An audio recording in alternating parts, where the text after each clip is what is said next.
Now our top story at 8:30. It's our first chance this new year to go one-on-one with D.C.'s Police Chief Robert Contee. D.C. obviously having the criminal code rewritten after the near-sweeping vote by D.C. Council. So that's one of the things we want to talk about. We welcome the Chief for their first visit this new year. Chief, good morning. Good morning. How are you, Steve? I'm doing fantastic. Listen, first of all, we got to get right into this. I'd love to talk on greater terms, but the big story that obviously has been driving when it comes to crime was this shooting on Benning Road. A woman goes to pick up some carry-out for her family. They were grieving, apparently, from another crime. She tries to make things better and ends up losing her life for it. And then you find out it's a 15-year-old that is now under arrest. Which leads to two questions. One, the crime in general as we start the new year, and two, the juvenile crime and what you're doing about that. Yeah, thank you, Steve. That was a very heartbreaking case, as are all of the homicides or senseless acts of violence that we see that occur. In that case, unfortunately, as you mentioned, someone lost their life. We have to make sure that as a city that we're doing everything that we possibly can to make sure that illegal guns are removed off the street. I can assure you the Metropolitan Police Department is doing that. Last year, we took over 3,000 illegal firearms off the street. That's over 800 more than what we did the previous year, and ensure that we're doing everything to give our young people not just opportunities, but also ensure that there's accountability for their actions. It's an unfortunate situation, but we want to make sure that we're doing everything that we possibly can. When you get the young people involved, I think a lot of ears perk up. And Chief, you've been in the city your whole life. You've been in the department for a good part of that life. Are the youth these days, are they more brazen than in the past? Are things different? Are they more likely to use guns than in the past? What is different, if anything, than how it was 5, 10, 20 years ago? So let me just say at the onset, I mean, we have a lot of incredible, amazing, intelligent young people in our city that are doing very, very, very well.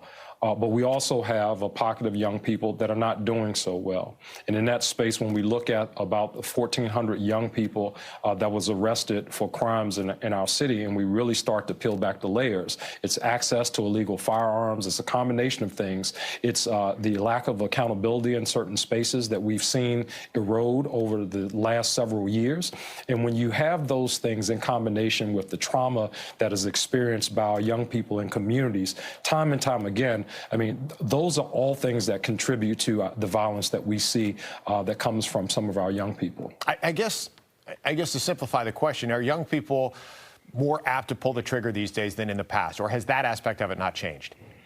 No, it appears that in a lot of cases, they are in some instances in the access to illegal firearms. We've seen that. We've seen that of the young people that we've arrested last year. A lot of them, their first offense, their first introduction into the criminal justice system has been a firearm-related offense. And that is a very staggering thing. While we have arrested less young people over the past couple of years, the numbers that are introduced into the criminal justice system with firearms as a first offense, that number is going up. I want to move from youth to just overall right now. And you mentioned accountability, and obviously it's got a lot of attention when it came to changes in the code, in the crime code. And there was a lot of discussion between your department, the mayor's office, city council when it came to this.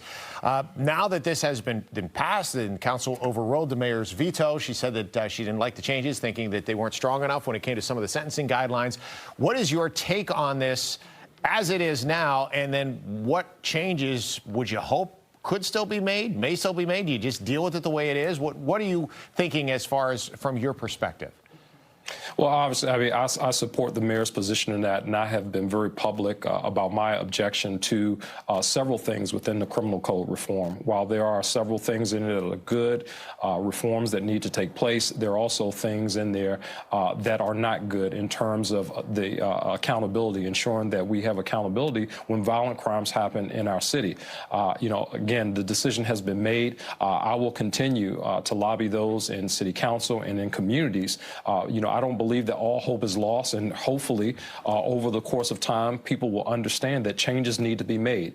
There are certainly laws in place or that will be in place as a result of this, but I'm hopeful that people will see the error of some of these ways and will reflect on this and make the changes that are needed. You know, a lot of times in the past, Chief, not just your department, any department might have said, let's just get more officers on the street. That's been a challenge in itself recently, but I understand the recruiting efforts are starting to ramp up. How is that process going for your department? Yeah, it's going. You know, right now we're at a serious deficit right now in terms of the number of officers that we have. We have 3,483 officers. When I started as the chief in 2021, we were at 3,800 police officers. While we are recruiting, it is a yeoman's task to really try to get people through training into the seats at a time when you're just seeing a deficit in law enforcement officers all across the country. Our entire region is hiring police officers, so we are hiring. We do have signing bonuses, $20,000 signing bonuses, and other incentives for people to join the Metropolitan Police Department. We want the best recruit without compromising our standards for the citizens of the District of Columbia. All right, Chief, we're going to have to leave it there for now. Look forward to chatting with you again soon, though. Thanks so much for joining us, as always.